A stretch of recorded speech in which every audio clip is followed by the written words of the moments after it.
Grand Rising family. We're gonna get into this Margaret Sanger speech about colored babies is like human weeds. Trooper!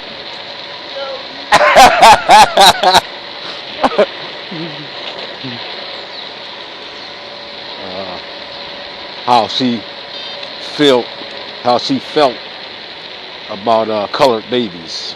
This is what Margaret Sanger had to say in her own words, y'all. So we're gonna get into it. Buckle y'all seatbelts and enjoy the speech from Margaret Sanger. Hillary Clinton admirer. That's who Hillary Clinton admired, Margaret Sanger. Now let's hear what she had to say.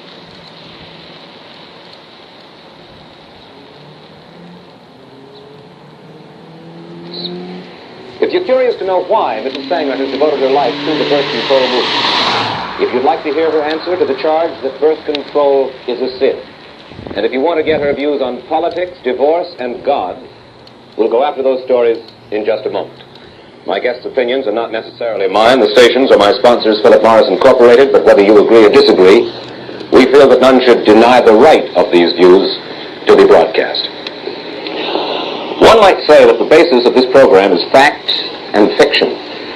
And using that yardstick, I'd like to apply it to something I usually talk about at this time, and that is this: Philip Morris cigarettes. Here's why I smoke them and enjoy them. Fact one. Today's Philip Morris is no ordinary blend. It's a special blend of domestic and imported tobaccos. Opinion? That's them cigarettes they introduced to African Americans to try to kill them all fast. Them niggas shit. You know what I'm saying? Straight up, that nicotine. That's what he's talking about, y'all, before you even get into the speech. My taste may be different from yours, but on this I think we can agree. This cigarette tastes natural. I think you'll like it.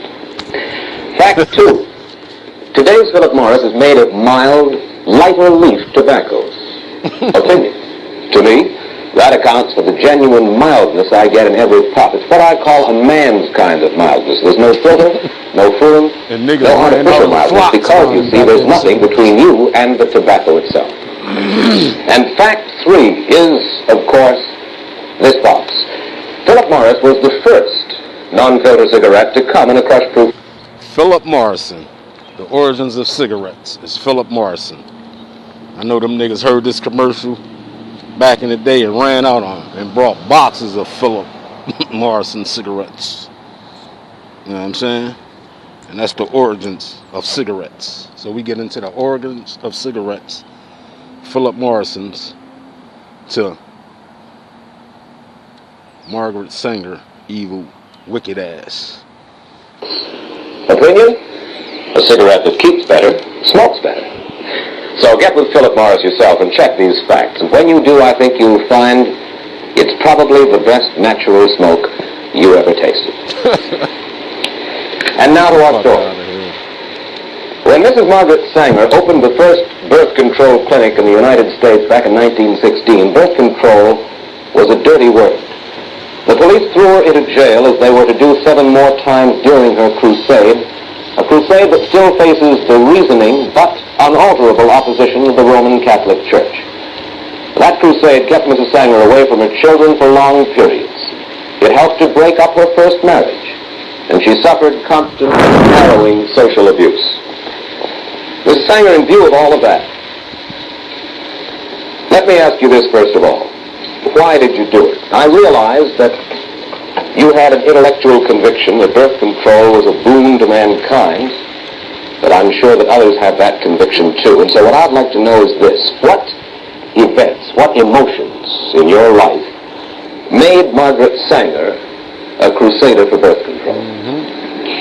Well, Mr. Wallace, it's hard to say that any one thing has made one do this or that. I think from the very beginning, I came with a large family. My mother died young, 11 children. That made an impression on me as a child. I was a trained nurse, went among the people. I saw women who asked to have some means whereby they wouldn't have to have another pregnancy too early after the last child, the last abortion, which many have had. So there's a number of things that are one after the other that really made you feel that you had to do something. There are some other possible reasons that suggest themselves on reading your biography by Lawrence later. Your mother, as you say, died prematurely after bearing 11 children. She was born a Catholic, was she not?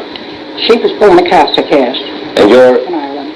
your father was a sort of a village atheist who clashed with church authorities. And because of his atheism, his earnings dwindled under community pressure. You and your brothers and sisters were known as, quote, children of the devil, end quote. Could it be then that in part at least you were driven emotionally toward the birth control movement because of antagonism toward the church, because that was a way to fight the church? No, I don't think I had anything of the kind in mind. I was what I would call a born humanitarian.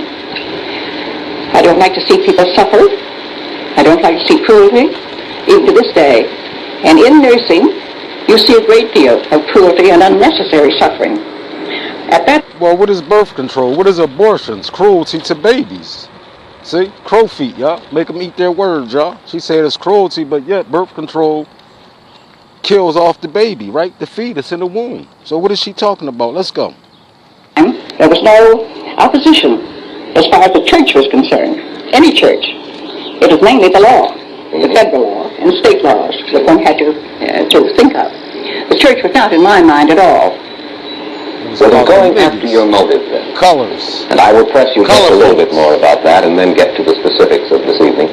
But in your motive, in the movement, is it possible that the movement itself, the feeling of wanting to do it's more than one person that you felt was important, that perhaps that moved you a good deal? Because the fact remains that you led a movement against overwhelming pressures that stemmed back for centuries, and in doing so, according to your autobiography, you even left your first husband. And you wrote this to a friend, Mrs. Sanger. You said, "Where is the man to give me what the movement gives in joy and interest and freedom?" Now, what was this joy, this freedom that you craved? Well, I don't remember that letter when it was written, but I think that it was not a question of marriage at all. There's a certain satisfaction in doing something that was going to alleviate the sufferings of women in particular, and I was quite a feminist at the time. And yes, and I naturally didn't want to see women take all the suffering of childbearing and of pregnancies. So it was a pleasure in the sense, I think, that you were striking at an archaic law, which it was, on the statute book by Anthony Comstock some years ago, and no one had stood up against it. No one had tried to change the laws. And at that time, not even a doctor had a right to use the United States mails and common carriers for books, for learning, for anything that he had to do with this question. It was considered obscene. Got any blunt wraps? Got any blunt wraps? Yeah. Give me the give me 5 blueberries.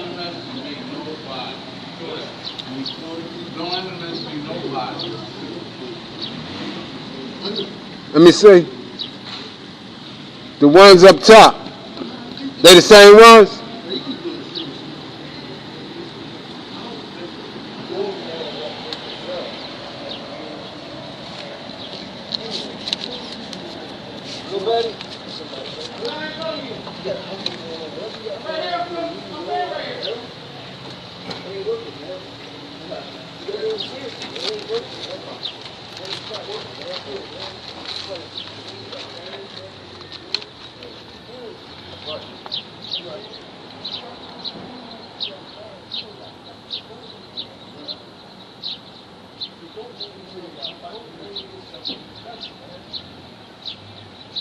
It was considered obscene. The whole question was considered obscene. Mrs. Sanger, you have helped to spread the birth control movement not only here in the United States, but in Europe and the Orient as well. Why? Why is birth control of such vital importance internationally? Is it just to save women's suffering? Is that the only reason in your mind? Well, not entirely. The population question is a great concern today.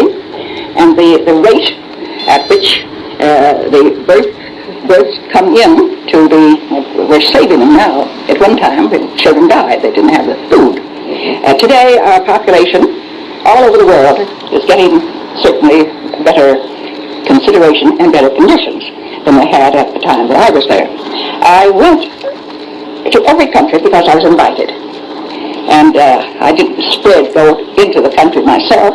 I was invited to go to Japan and to speak there, have 8 lectures on the question of birth control and peace. Well, do you believe that birth control is essential if we want to keep millions of people across the world from starving? Is that your thesis? Say it again. Do you feel that birth control is essential to keep millions of people across the world from starving? Well, I think the birth control, if you keep your population more or less static until you pick up your resources, certainly you'll prevent their starving. Well, what's more important, birth control or picking up the resources? Well, picking up the resources, there's just a limit to that, too. There's just so much. Take Japan. And she cannot feed. They've had the best experts come there when MacArthur was there. And the best experts have said they have 20 million more people than they can feed. She's got to be fed outside in some way. She's got to have that kind of help if she's going to keep them from fighting. But certainly around the world there is potential agricultural land that is not being properly used now. Just this past year, on May 21st, the New York Times summarized an important study of the world's food resources made by Professor James Bonner of the California Institute of Technology. Professor Bonner says the world is not using 1 billion acres of potential agricultural land, and he adds that if this land were used and present agricultural land were improved, the entire world could be fed adequately, even if the population increased by 1/3 in the next 50 years. Wow. Oh, Mr. Wells, you hear so many fantastic things of what can happen, what may happen. This and that, I've heard it for the last 30 years anyway, of what could be done, but it's never done. And the thing is, what is it now? What have we got today? A very distinguished woman spoke to me about Arizona. And she said, I wish you wouldn't talk about population. She said, all the population of the United States can be put in one state. And I said, what state? She said, Arizona. I said, did you ever hear of caliche? She didn't know what I was talking about, delicatessen or what. I said, well, caliche is harder than any rock. And it is about 3 inches below the ground, where it looks beautiful. It looks as if you could have food, it looks as if you could have corn or wheat or cotton. But as a matter of fact, you have to dynamite caliche out of the ground in order to have a little shrub, have a little grass, or a few flowers. So many problems when it comes to that. And the demographers, I never heard of anyone that would agree with that we could have another in the world. Another third. Well, you say that originally the opposition was in all law, and you have to fight against that. Today, your opposition stems mainly from where? From what source? Well, I think that the opposition is mainly from the hierarchy of the Roman Catholic Church. Of the Church? Well, now hierarchy. Of the hierarchy of the Church. You feel that the parishioners themselves, the lay people in the Church, are not against birth control? I feel they come to all of our clinics just the same as their non-Catholics do. Exactly the same. Well, let's look at the official Catholic position. Opposition to birth control. I read now from a church publication called The Question Box. In forbidding birth control, it says the following. It says, the immediate purpose and primary end of marriage is the begetting of children. When the marital relation is so used as to render the fulfillment of its purposes impossible, that is by birth control, it is used unethically and unnaturally. And what's wrong with that position? Well, it's very wrong. It's not normal. It's not, it has a wrong attitude toward marriage, toward love, toward relationships between men and women. Well, the natural law, they say, is that first of all, the primary function of sex and marriage is to beget children. Do you disagree with that? I disagree with it 100%. Your feeling is what then? My feeling is of love and the attraction between men and women. In many cases, the very finest relationship has nothing to do with bearing a child. It's secondary. Many times we know that. You see your birth rate, you talk to people who have very happy marriages and they're not having babies every year. Yes, I think that's a celibate attitude. Surely, a celibate attitude, but you agree that Catholicism, according to the tenets of Catholicism, they rule that birth control violates not only the Church's position, it isn't the Church's position, but they say that it violates a natural law, as I have just explained. Therefore, birth control is a sin, no matter who practices it. Now, the violation of the natural law, according you, certainly can take no issue with the natural law as the Natural law, God's law. Birth control is a sin. Is the law. It's the Most High law. But see, you listen to man-made law, and y'all go against the Most High word. Let's go. hierarchy of the Catholic Church regards it. Well, I certainly do take issue with it. I think it's untrue, and I think it's unnatural. Well, let me ask He you... bears it out that it's an unnatural attitude to take, and how do they know? I mean, after all, they're celibates. They don't know love. They don't know marriage. They know nothing about bringing up children or any of the marriage. Talking about colored people. This is what she think about colored people, y'all. The same lady, the Negro Project, Margaret Sanger. She said we don't know how to take care of our own babies, y'all. Glimpse of life. And yet they speak to people as if they were God. Let me ask you this question. Suppose a healthy, a well-to-do couple decide for some reason never to have children, use birth control all their lives. Would you say that your methods are being misused, Mrs. Sanger?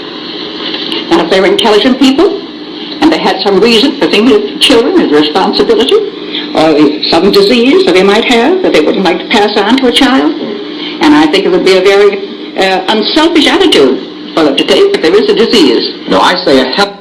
How can it be a disease? And in slavery, they was crossbreeding Africans.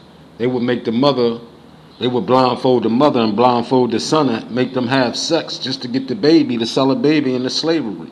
So what are you saying, Margaret Sanger? A baby with a disease, y'all started that shit. Well-to-do couple, a couple that just doesn't want children, and for that reason they use birth control all the way. Do you think that that is a misuse of your methods? I don't think it's a misuse. I think if they're intelligent adults, they must know what they want. They must manage their lives themselves. And certainly there's nothing in birth control. Then there is some other things that you might deny yourself. I asked you your motives a little while ago at the beginning of the program, your motives in working for birth control as hard as you have for as many years as you have. You reject the principal Catholic argument against birth control as being totally invalid. What do you think is the reason, the motive of the Church in forbidding birth control? You have to ask a Catholic that.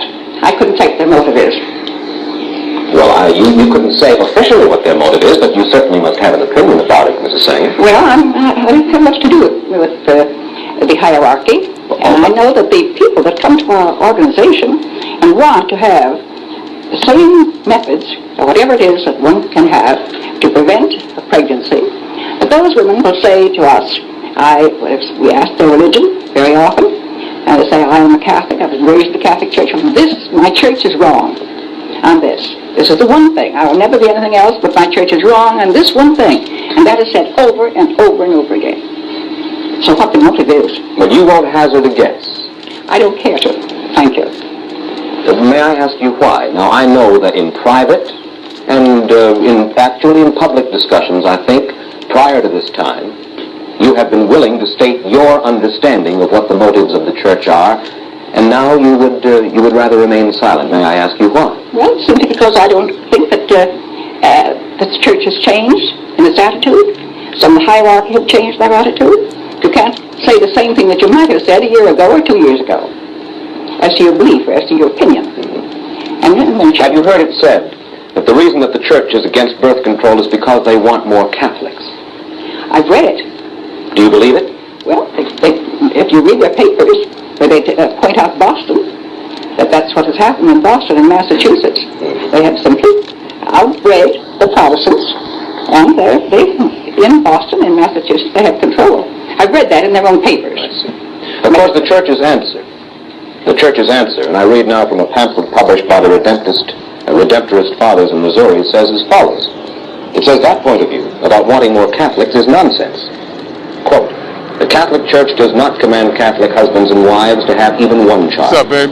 The Church considers it more than normally meritorious for them to have no children if they mutually and perpetually give up the use of the marriage right for the love of God. All right. I don't quote what they do. So I think that the question in my mind is that they do and order their own people to do as they wish.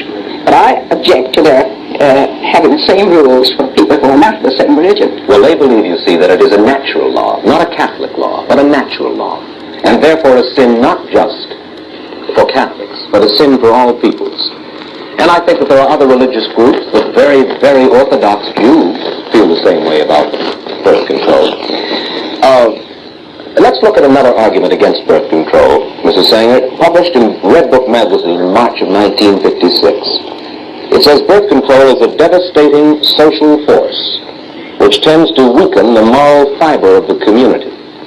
Immunity from parenthood encourages promiscuity, particularly when unmarried persons can so easily avail themselves of the devices. Do you doubt that? I doubt it.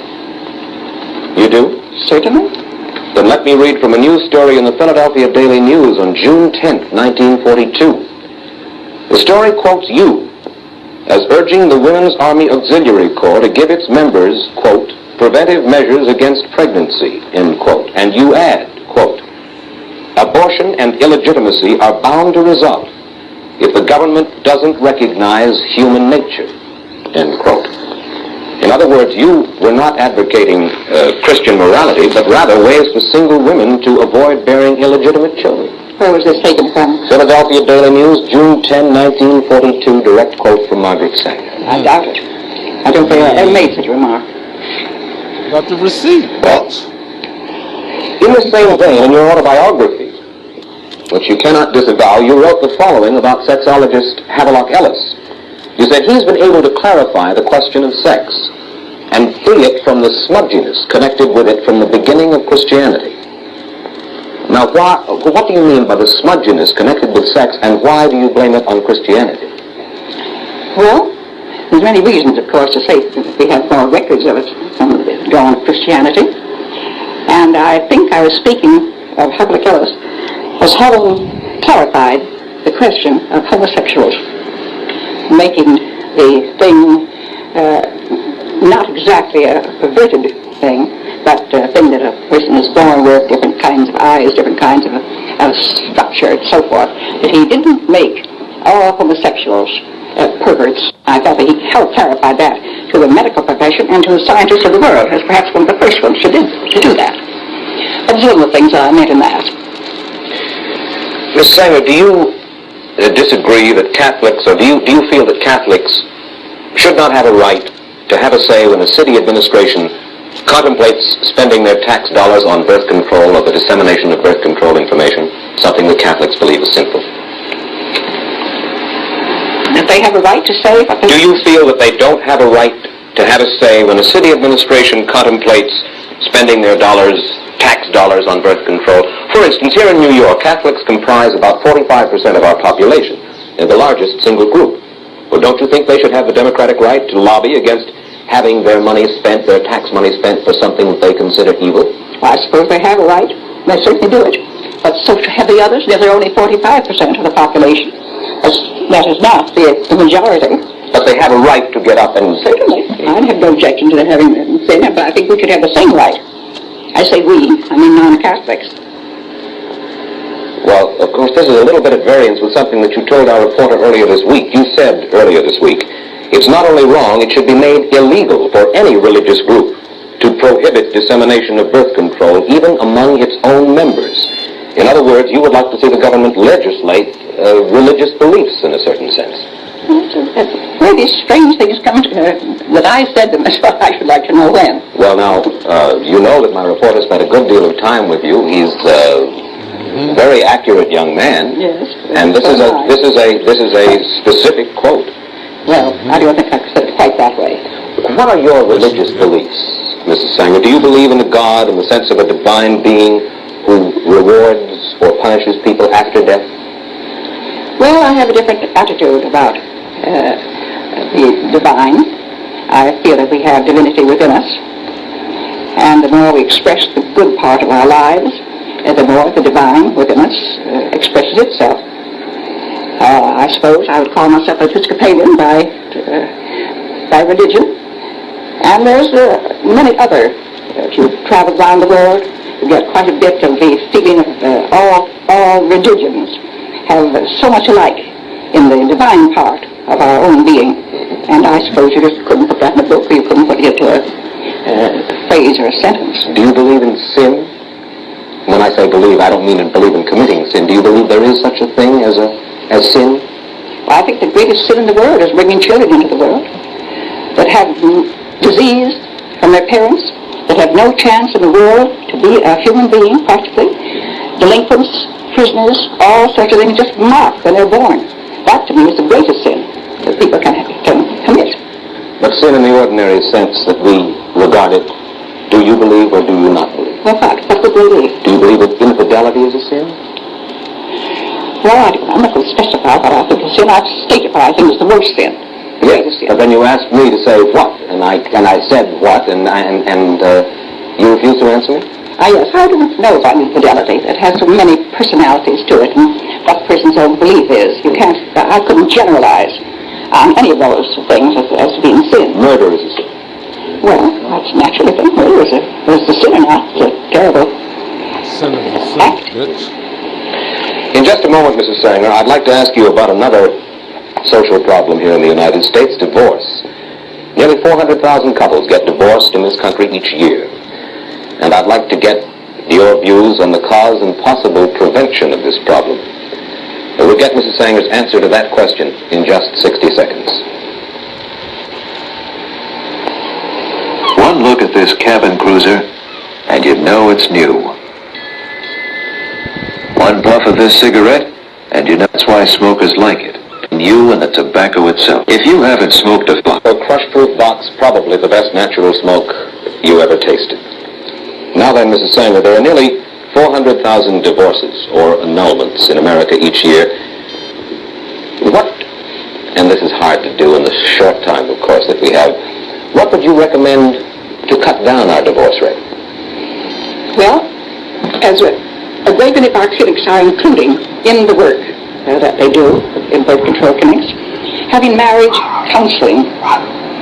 So when the woman or the man come and complain of their marriage on the skids, we invite them to come and have special talks with some of our psychiatrists or others who are making a study of that all over the country, where we have about 500 clinics.